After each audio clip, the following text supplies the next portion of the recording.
I, Vina Agustina, going to discuss a hot topic, artificial intelligence. So, Danisha, are you ready? Yes, I'm ready, Vina. Great, let's start with the basic. What exactly is AI? In simple words, AI is a technology that makes computer or machine smart. It helps them think, learn, and solve problems like humans.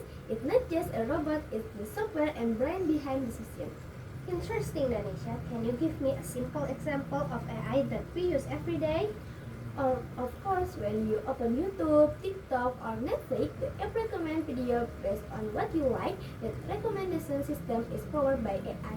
Another example is the predictive text or autocorrect on your smartphone. Oh, I see. It knows what I like. But how does AI actually learn things? Does someone code everything it knows? Not exactly, it learns from data through a process called machine learning. We feed the AI a massive amount of information, and its algorithms look for patterns on their own. The more data it gets, the smarter and more accurate it becomes. Whoa, so data is like food for AI. By the way, Danisha, why AI is growing so fast right now? It feels like everyone suddenly. Because today we have the thing we didn't have decades ago, a huge endless amount of digital data and very fast computer with advanced chips. Modern technology can process complex data much quicker than before. That makes sense. But Danisha, is AI always good and safe for us? Not always, there are some serious risks we need to consider. For example, AI can cause data privacy issues because it requires so much personal information. Also, some people worry about losing their job to automations. True, automation can replace some tasks. Can AI make mistakes too? Or it is flawless? Or it can easily make mistakes if human give the AI wrong, incomplete or base data, the AI will make wrong or basic discussion. There are a popular phrase in computer science, garbage in, garbage out. AI is only as good as the data we give it. So we still need a human supervision to double check everything. What do you think about AI in education? Is it helpful for students? It is extremely helpful. AI can help us translate language, check our grammar, or explain complex topics simply like having a personal tutor 24/7. But remember, we should not use it blindly just to cheat or copy paste our homework. That develop the process of learning. I totally agree. We must use it wisely and to understand things better. What is your advice for us as students facing the future of AI? Don't be afraid, AI will not completely replace humans. Instead, we should learn how to cooperate with AI to make our work easier. It's about upskilling ourselves. That's a great perspective. Now, expanding on that, what are some real world examples of AI that workspace or industry right now that we might see when we graduate? There are so many phenomena. For instance, in healthcare, AI helps doctors detect critical diseases like cancer by analyzing X-rays or MRI scans very quickly. In business, we have smart chatbots handling customer service 24/7 without a break. Even in finance, AI is used to detect fraudulent credit card transactions in milliseconds.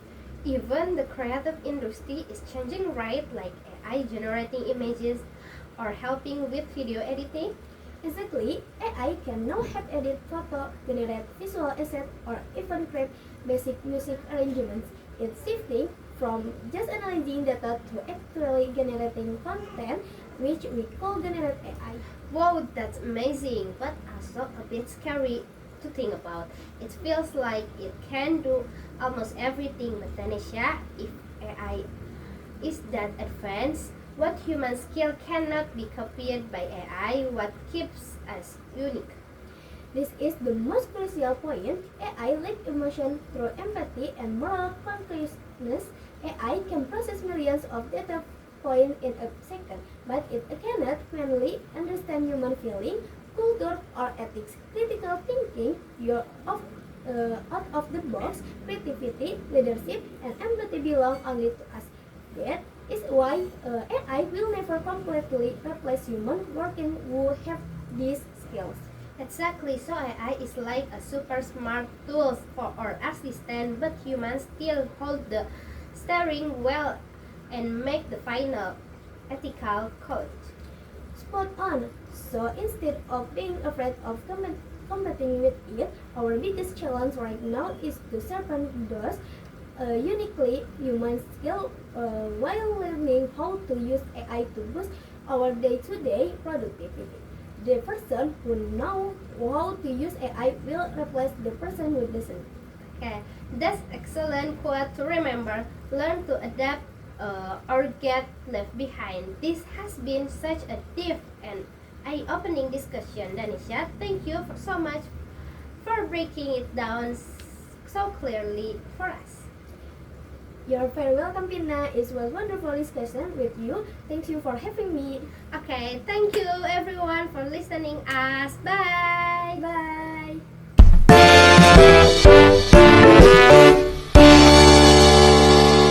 Hello everyone. Welcome back to our podcast. I'm Danisha Fatia Agustin. Today we are talking about the internet. And here my partner. Hi, my name is Vina Agustina. Glad to be here. Honestly, I can't even imagine living without the internet for one day. It's like air for our generation. Right? Me too. Wake up, check phone, before sleep, check phone. But let's think about it as student. Do you think the internet makes us smarter or lazier? Interesting question. I think it's both. One of side we have Google, ebooks, and our campus web my best. Everything is right. It's super easy to study. But on the other side, On the other side, because everything is easy, we get lazy. For example, instead of thinking deeply, some students just copy paste the answer from the internet. What do you think about that, Danisha? that's a big problem. Academically, that skill or critical thinking is not a real learning, it's just moving text. We think we know the answer, but we actually don't. Exactly. But don't be afraid. The internet isn't just about copying assignment. If we look the positive side, a lot of students actually upgrade their skill outside of college through the internet. That's a good point. Like learning coding on YouTube, graphic design on TikTok tutorial, or even learning a new language on Duolingo, right? Yes, that's where see the smarter parts come in. You can gain professional skill for free. It's giving everyone equal opportunities, no matter where do you live. But then again, after hours of learning online, there's another problem, physical health. Have you ever felt that back pain or blurry eyes after staring at your laptop for too long? Oh, don't get me started on that. The sudden back pain is real. We look like we are 20 years old, but our posture feels like we are 70. Exactly, and that's close relate to what we call FOMO, fear of missing out. Even when we are tired, we still scroll through Twitter or TikTok at even 2 a.m. just because we don't want to be left behind. Yes, that's the psychological trap. It's create an addiction to notification where when you try to study of real, how many times do you open your social media? Every 5 minutes, maybe TikTok, Instagram, they are so distracting. You mean to open a journal article, but you end up watching drama clips instead. That's what I mean. The internet is a jungle of distraction. If we don't control ourselves, our grades can drop. Our body gets tired and our mental energy is drained. True, but since we both experience this, how do we fix it? Do you have any realistic tips for us and the viewers to stay focused? For me, it's actually use screen time feature of my phone to limit social media. Once my 1 hour limit is up, the app block itself. It forced me to put the phone down and do something real. Wow, that needs strong discipline. For me, I usually put my phone in another room or inside my bag while studying. Out of sight, out of mind.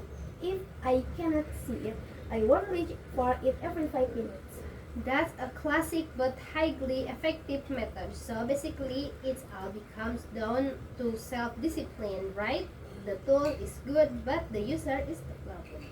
Yes, and the person correct. It's a double-edged sword. It can build your future, or it can waste your time. It's our choice to hold the handle of the blade. Beautifully said. We need to master the internet, not the internet master us. Well, that is a very deep but simple conclusion. I think that's a great reminder for all of us, especially as university students. Our time is running out. Thank you so much, Vina Agustina, for this fun podcast. Anytime, thank you for inviting me, Danisha. And thank you to our viewers. Don't forget to use your internet. We see you On the next podcast. Bye-bye. Bye.